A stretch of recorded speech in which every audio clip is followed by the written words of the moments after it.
Welcome back to another episode of Movie Mayhem. As always, I'm Spanky. I'm G.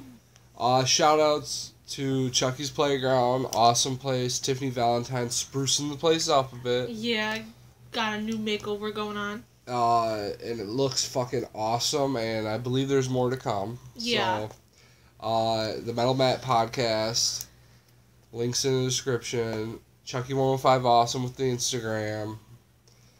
And he did, well, this is coming out a little after New Year's, but he's been working on like 3 projects, and he's going to start releasing them come New Year. Yeah. So this obviously would have happened a week and a half or so ago. But again, we're recording in advance for best audio quality. And Simon Gray with his Ballad of Tiffany Valentine, read it. Yeah, he's been working on that more. It's a good fuck book. Get you in the mood. Yeah. Oh, you want to role play later? Dibs on me and Tiffany. No. You always were submissive.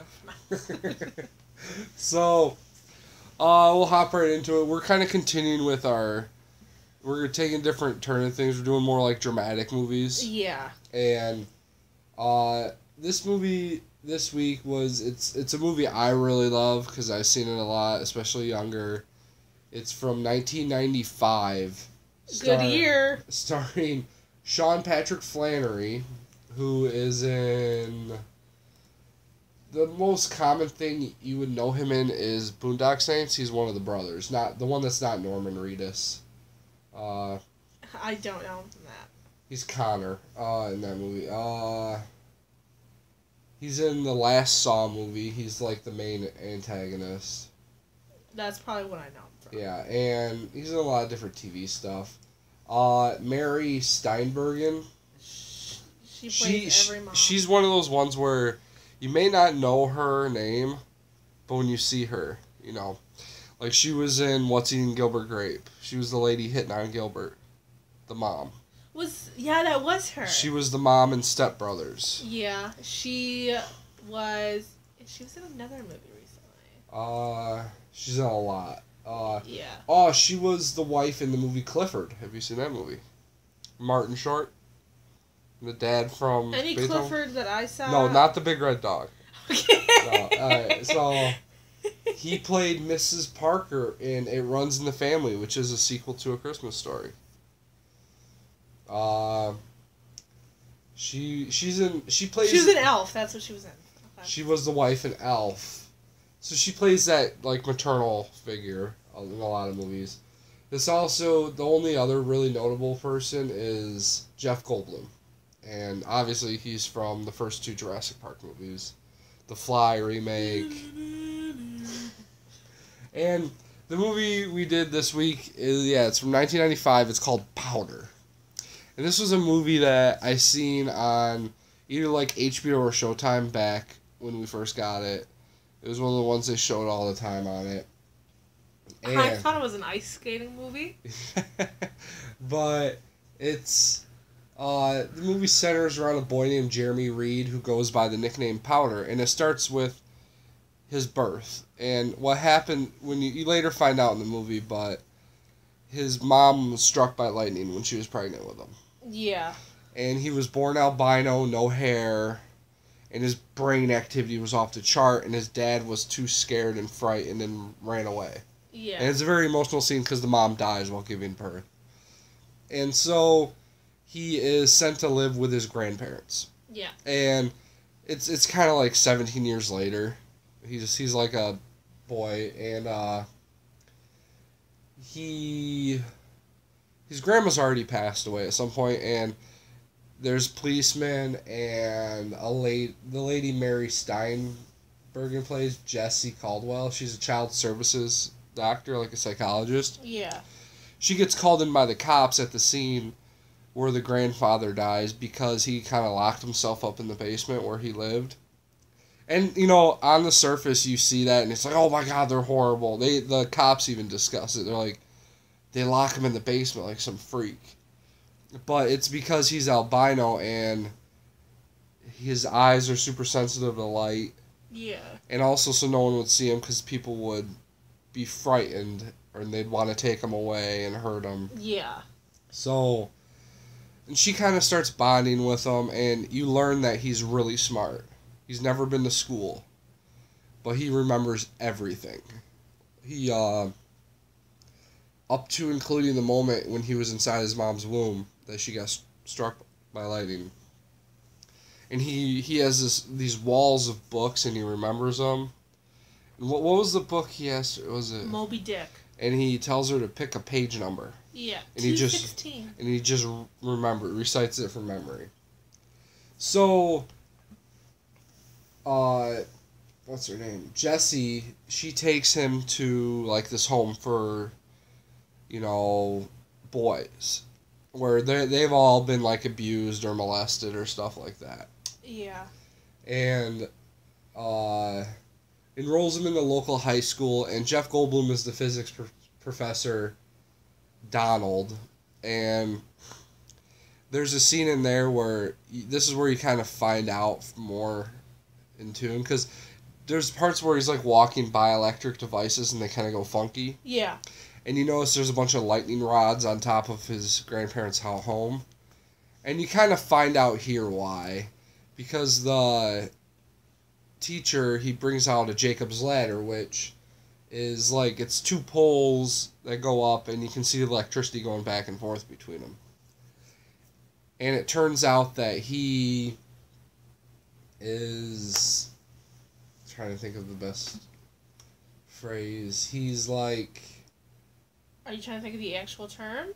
Maybe, but he kind of like conducts electricity. Yeah, he, like, what did Jeff Goldblum? It was electrolysis, which is why you can't grow hair, and that's a method of removing hair. This electrolysis, and I didn't know that. So I didn't do well in science.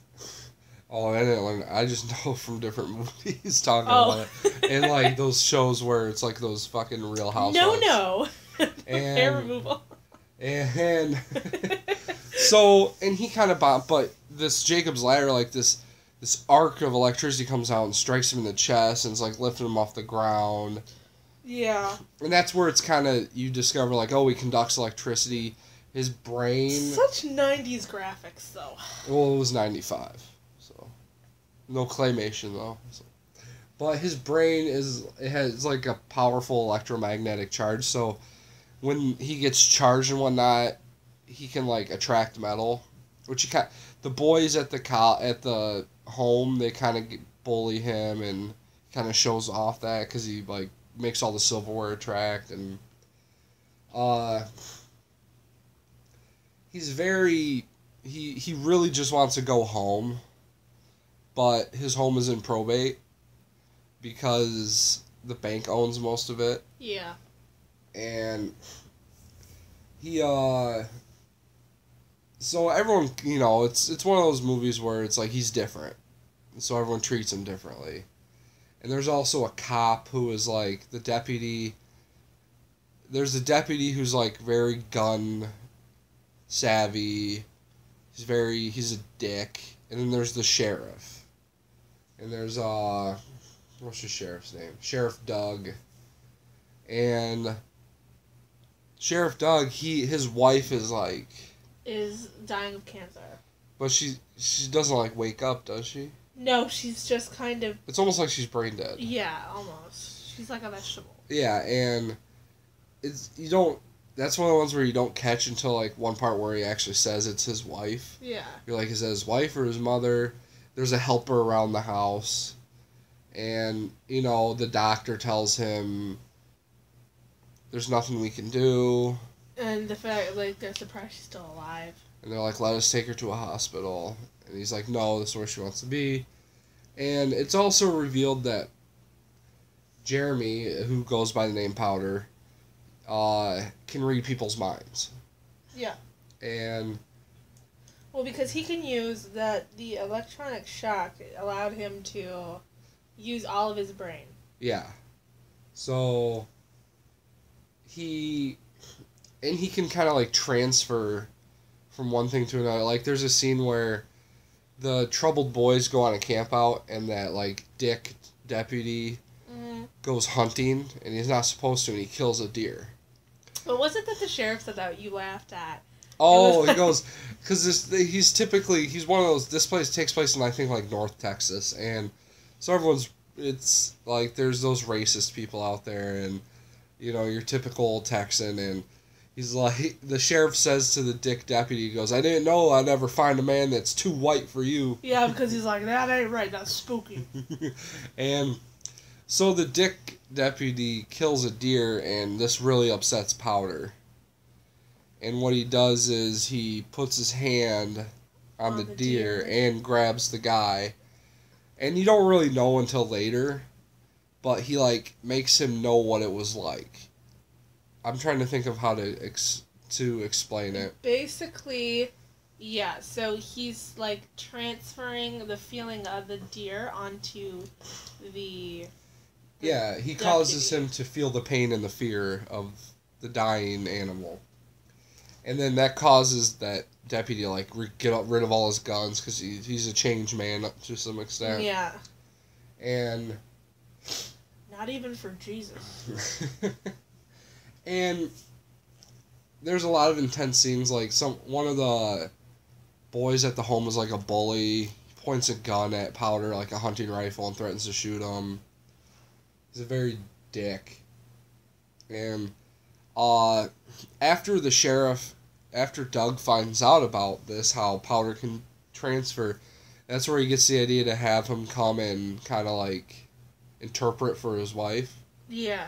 So he comes in, it's a very emotional scene where, this is one of those movies where it plays that score over and over again. Like Polar Express. Yeah, and I'm trying to think of other movies that do it, but, so, like... Silent Hill. So he grabs the wife's hand and he's speaking for her and telling her about how she wants him to be able to let go and move on and, like, make up with the son. You don't really find out much backstory about this. I don't even know who that person was. That was his son. Okay. Well, until after the yeah, wall. and I assume he was estranged, or they were, like, not on good terms. Part of me wanted to feel that he was gay. Powder? No, or the son. Because it's like, he'll love you more than any man. Yeah. And there's, like, he's describing this scene for the wife where she, like, lost her wedding ring and found it in the snow or something like that. I think the son found it and never told the... Yeah, and how it made her feel so loved and whatever. And then after that, it kind of allows her to pass. Because that's the only thing she was holding on for. She wanted to make sure they were going to be okay and that they would get back together. And so it's kind of like that. And then that kind of sways the sheriff. Because the sheriff, he wasn't necessarily a dick. He was a non-believer. Yeah, and he just kind of was no nonsense. He was kind of like he wanted to do his job and make sure things went as easy as possible. And so that kind of makes him a believer. Yeah. And then after that, Powder meets a girl in school who becomes his, like, romantic interest, and they talk, and he kind of explains all these things, how he sees the world, because he hasn't been exposed to the real world. So there's, like, a scene in the beginning where he's operating an automatic window on a car, and he's fascinated. They find out he's a genius. Yeah. And they think he cheated. But, on all of his IQ tests. yeah, and they said he's, like, the highest IQ known to man. And he starts developing a relationship with this girl, and they're talking, and he kind of shares his gift with her so they can read each other's minds. And then they kiss, and then the girl's dad freaks out. Yeah. And kind of attacks Powder to some extent. And then he just kind of shows how everything's connected to her. And after that scene with the father, it kind of, like, hurts his feelings a lot. And he decides, fuck this, I'm going home. Yeah. Pretty much to that extent. And this is coming up on another weird scene where he kind of packs his shit up and he's walking away from the boys' home and he hears something coming from the gym. And it's a group of boys playing basketball. Then he glances over in the locker room. And there was, like, a porno scene. it was very, like, sexualized, it felt like. Yeah. Because there's one of the other boys there, he has a lot of hair. And I think that's what it was about. He has very long hair, and he's, like, at a drinking fountain, and he's pouring water on him, and it just felt really sexual. Yeah. And, like, I don't know if there's any hidden tense with that, but as I said, it focused really on his hair, which Powder doesn't have any. And then, of course, the bully sees him, and, you know, he's like, you peeping Tom faggot, and, like... Yeah, I don't like that. And he uses a lot of that language, and he starts bullying him, and that's when Powder kind of reveals to him and his friends, because he can read minds, yeah, how the boy was abused by his stepfather. Mm-hmm. And he reveals the story about that, and then, you know, that's kind of like the last straw. So they take Powder outside, and they strip him down. And he always gets nervous around storms, and that's because you find out that's why he had all those lightning rods on his grandparents' house, is to divert lightning away from him. Yeah. Because he conducts electricity. And they, like, strip him naked. They're like, let's put some color on you, boy. And they kick him in a puddle. And yeah, they kick him in a puddle of mud. And all that. And then, like, he kind of, like, shocks him. Yeah, and accidentally kills him. And one thing they note is the grandfather, when he died in the beginning, he died of natural causes, but he had, like, marks on his chest from, like, a defibrillator. Yeah. And they were like, well, this came hours after it happened. He goes, there's no way the paramedics did it. Yeah. And this is where you kind of find out that, because the main bully gets his heart stops after getting shot. And Powder realizes this, and he gets up and he starts putting his hands on the boy, and he shocks him. And then you realize, oh, that's what he tried to do to his grandfather to bring him back to life. And he revives the boy. And then one of the other boys was like, gets him out of there. And that's where he finally goes back home. And all of this, there's the different characters, like, as we said, Jessie, the psychologist, was, like, just overly nice. Yeah. She's trying to just help him. You got Sheriff Doug, who was a non-believer, now he's a believer to some extent. And then you got Donald, who is, like, fascinated. And he just wants to learn more. He doesn't want to do anything to harm the boy. He just wants to talk with him and be his friend. And there's an emotional scene there where everyone was always afraid to touch Powder, even his own grandparents. Yeah. And that's when Donald, like, touches him. He puts his hand on his face. That was kind of creepy. No, human contact is essential to life.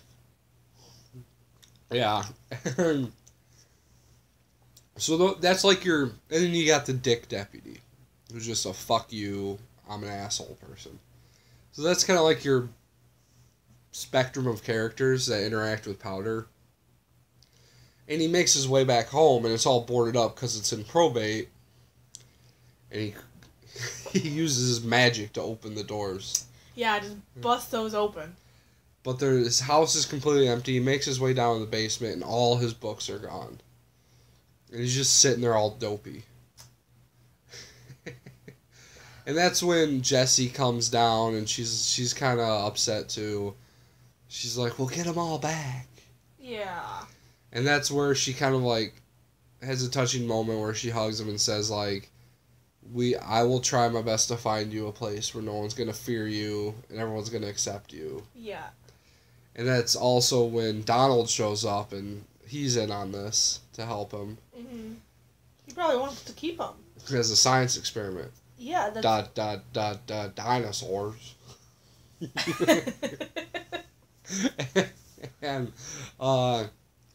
And so he's like, all right, we leaving? Yeah. And this is like there's a storm brewing.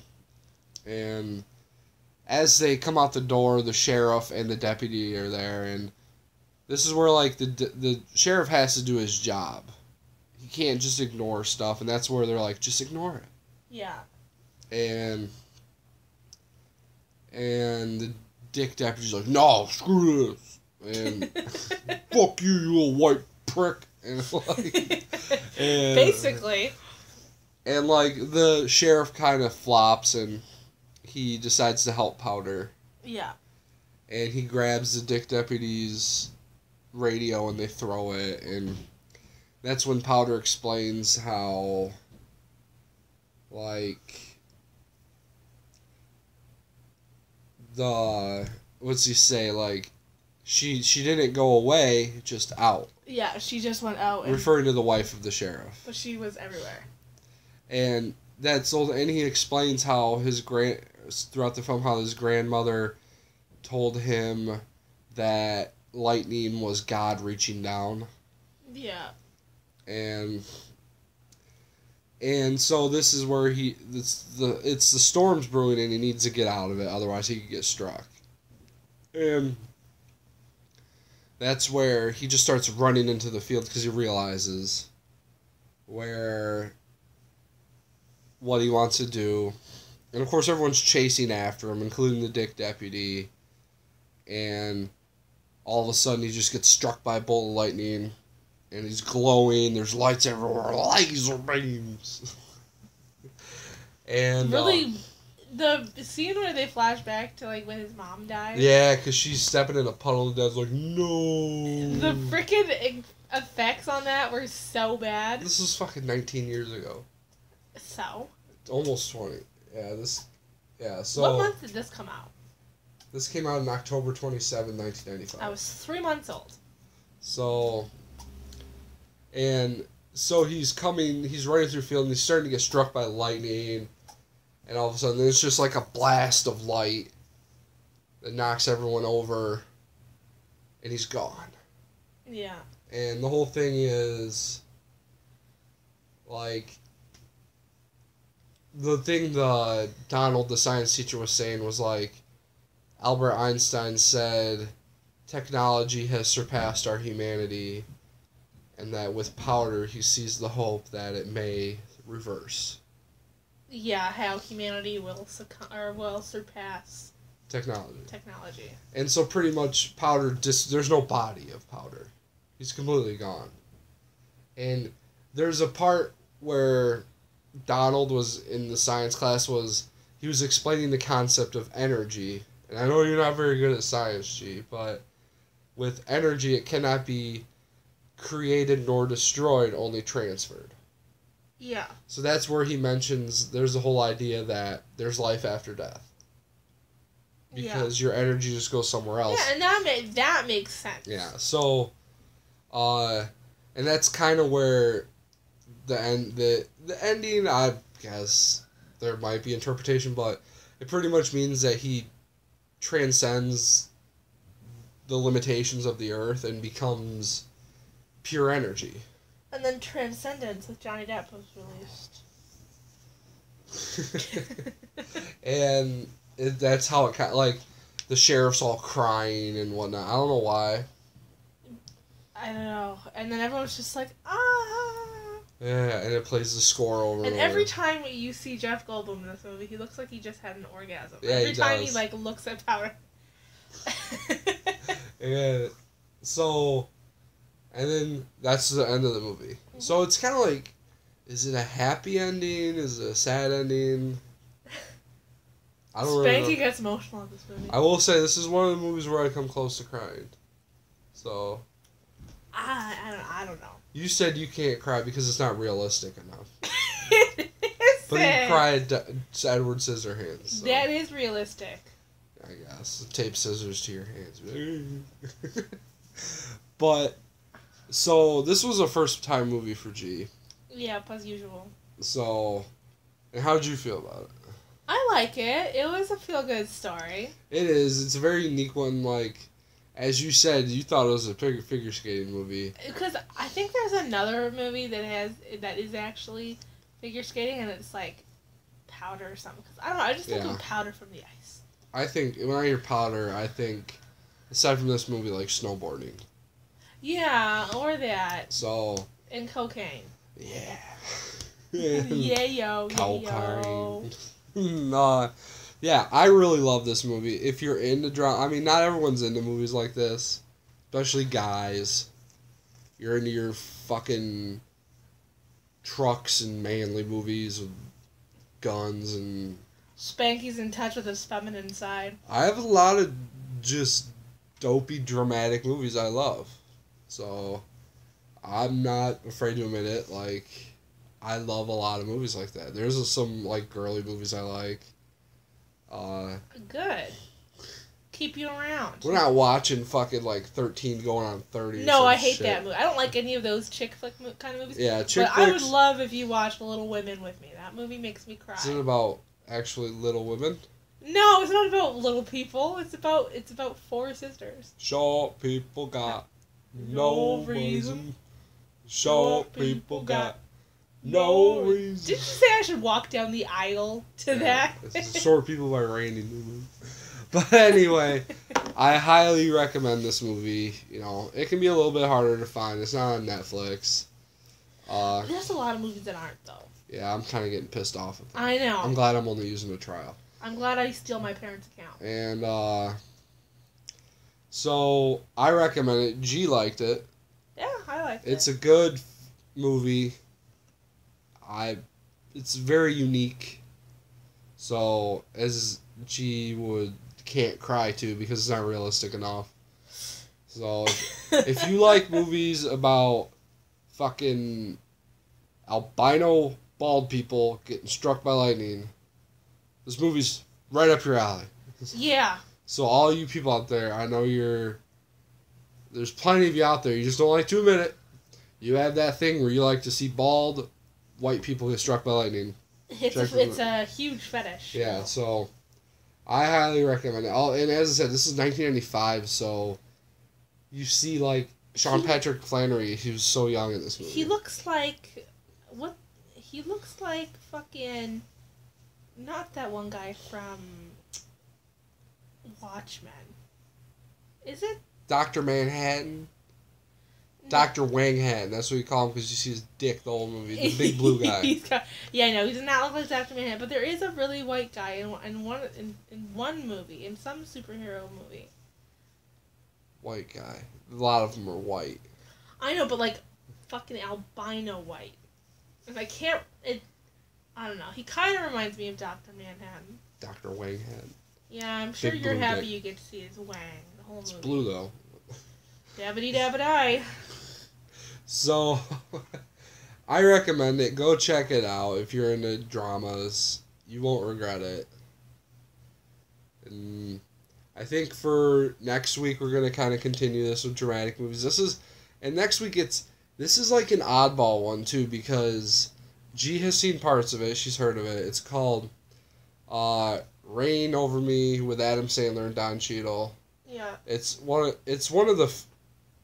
First of all, it's an Adam Sandler movie that's not a comedy, that doesn't involve him doing the same stupid shit over and over again. Yeah. And so that narrows it down to like 4 movies for Adam Sandler. That, Spanglish, and some other thing. Punch Drunk Love. Never seen that. And it's Adam Sandler drama movie that's good. Like, that's a fucking, like a unicorn. So, it's called Reign Over Me. Well, from 2007. We're going to watch it, and that'll be next week's episode. I really enjoy the movie, so. So, as always, thank you for listening. And until next time, stay classy. See ya.